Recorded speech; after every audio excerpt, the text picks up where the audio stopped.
بسم اللہ الرحمن الرحیم۔ السلام علیکم ورحمۃ اللہ۔ مصر کے شہر اسکندریہ میں ایک عورت رہتی تھی جس کی عمر 30 سال تھی۔ اس کا شوہر تاجر تھا۔ اسکندریہ کے مشہور تاجروں میں اس کا ذکر ہوتا تھا۔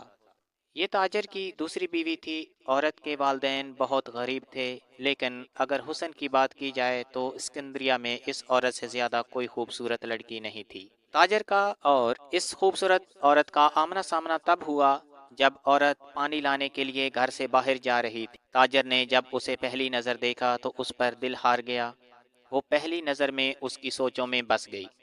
اس عورت پر تاجر فدا کیوں نہ ہوتا، وہ اسکندریہ کی خوبصورت ترین عورت تھی۔ شاید اگر یہ کہا جائے کہ وہ دنیا کی خوبصورت ترین لڑکی تھی تب بھی یہ بات مانی جا سکتی تھی۔ رنگت گوری تھی اور جسم پتلا تھا۔ تاجر کی عمر اس وقت 45 سال تھی اور لڑکی کی عمر 20 سال تھی۔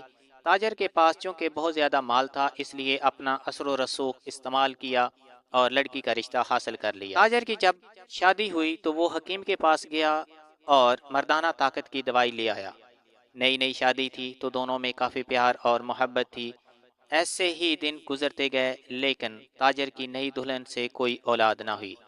اس نے اپنا کافی علاج کروایا۔ دوسری طرف اس کی پہلی بیوی مسلسل اپنے شوہر کی توجہ چاہتی تھی۔ پہلی بیوی سے تاجر کی 3 بیٹیاں تھیں۔ اس کی دوسری شادی کرنے کی وجہ بھی شاید یہ تھی کہ مجھے دوسری بیوی سے بیٹا حاصل ہو جائے تاکہ میرے مال و اسباب کا وارث بن سکے، لیکن قدرت کو کچھ اور ہی منظور تھا۔ تاجر کی اس حسین بیوی نے 10 سال صبر کیا، لیکن اس کی اولاد نہ ہوئی۔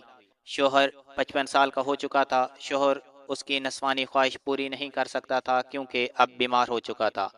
جب یہ لڑکی گھر سے باہر نکلتی تو اس کے حسن کے چرچے شروع ہو جاتے۔ لڑکے زیادہ اونچی آوازیں بات نہیں کرتے تھے کیونکہ تاجر ایک طاقتور آدمی تھا۔ اس کا اس شہر میں کافی اثر و رسوخ تھا۔ اس وقت مصر پر حکومت سلطان صلاح الدین ایوبی کی تھی۔ اس شہر میں ایک حکیم رہتا تھا جو سلطان صلاح الدین ایوبی کے مدرسے سے پڑھ کر آیا تھا۔ سلطان صلاح الدین ایوبی جب بھی اسکندریہ میں آتے اس حکیم سے ملتے ہوئے جاتے، کیونکہ اس کی دکان سلطان صلاح الدین ایوبی رحمۃ اللہ علیہ کے راستے میں پڑتی تھی۔ اس نوجوان حکیم کی اگر بات کی جائے تو یہ خوبصورت اور صحت مند 6 فٹ کا جوان تھا۔ اسے کوئی بھی عورت دیکھتی تو اس پر فدا ہو جاتی، لیکن وہ حکیم نوجوان حافظ قرآن تھا، کردار کے لحاظ سے صاف۔ شاید سلطان صلاح الدین ایوبی کو وہ نوجوان اچھے کردار کی وجہ سے ہی پسند تھا۔ ایک دن ایسا ہوا کہ تاجر کی بیوی کو کسی نے اس نوجوان حکیم کے بارے میں بتایا۔ وہ خوبصورت لڑکی اس حکیم کے پاس گئی تاکہ وہ حاملہ ہو سکے۔ جیسے ہی اس نے خوبصورت حکیم کو دیکھا تو اس پر فدا ہو گئی۔ نوجوان حکیم کے پاس اس وقت کوئی اور مریض نہیں تھا۔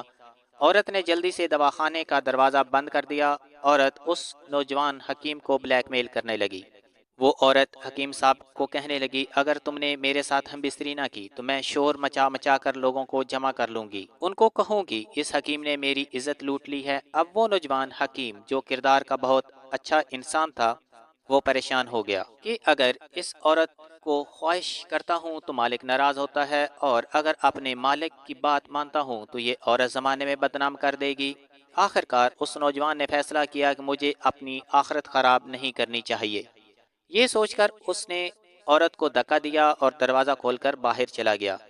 جو ہی وہ نوجوان باہر نکلا، اس عورت نے شور مچا دیا کہ حکیم صاحب نے میری عزت لوٹ لی ہے۔ مقدمہ قاضی صاحب کے پاس گیا تو گلی والوں نے گواہی دی کہ ہم نے خود عورت کو چلاتے ہوئے سنا کہ حکیم نے اس کی عزت لوٹ لی ہے۔ اس نوجوان حکیم کو سنسار کرنے کی سزا سنائی گئی۔